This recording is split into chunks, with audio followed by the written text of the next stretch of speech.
எப்படின்னாங்க நிறைய நேரங்கள்ல வந்து மறைக்கப்பட்ட சர்க்கரைன்னு சொல்லுவோம். இப்ப நீங்க வந்து உணவு பழக்க வழக்கங்கள் உள்ளவங்களுக்கு சில்லி சாஸ் எடுத்தீங்கன்னு வைங்க.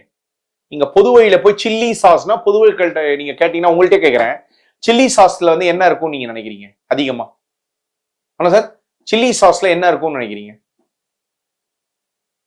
சில்லி சாஸ்ல சில்லி சாஸ்னா என்ன உங்களுக்கு முதல்ல தோன்றது? என்ன? காரம் தானே? காரம் தான். ஆனா சில்லி சாஸ்லயே வண்டி ஆடட் சுகர் போட்டிருப்போம். இப்போ இப்போ வந்து கொக்கோ கோலான்னு எடுத்துப்போம். அது வந்து இனிப்பு பண்டமா, இனிப்பு குளிர்பானமா, உப்பு குளிர்பானமா?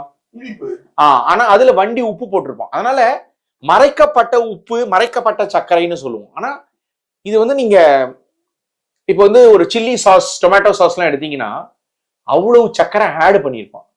நீங்க எவ்வளவு ஸ்பூன் சாஸ் போட்டு சாப்பிட்டீங்க, எவ்வளவு ஸ்பூன் சில்லி சாஸ் போட்டு ஒண்ணு தொட்டு சாப்பிட்டீங்க, அந்த மாதிரி இப்ப நீங்க கார பண்டங்கள்லயே நிறைய நேரங்கள்ல வந்துங்க நிறைய சர்க்கரை போடுவோம். காரமும் நிறைய போடுவாங்க, சர்க்கரையும் நிறைய போடுவாங்க. அப்போ வந்து இதெல்லாம் மறைக்கப்பட்ட சர்க்கரைங்க.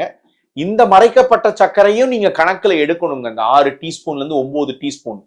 ஏன்னா நிறைய நேரங்கள்ல காப்பிலேயே 2 டீஸ்பூன் சர்க்கரை வந்துருங்க நிறைய பேருக்கு. அதனால 3 காப்பி குடிக்கிறவங்களுக்கு ஒரு ஒன்றுலயும் 2 டீஸ்பூன்னா அதுவே வந்துடுச்சுங்க.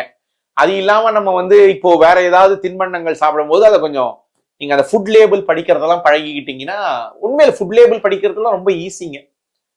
3 ஐட்டத்துக்கு மேல இருந்ததுன்னா அதுல ஆடட் சுகர் இருக்குன்னு எடுத்துக்கலாங்க சிம்பிளா.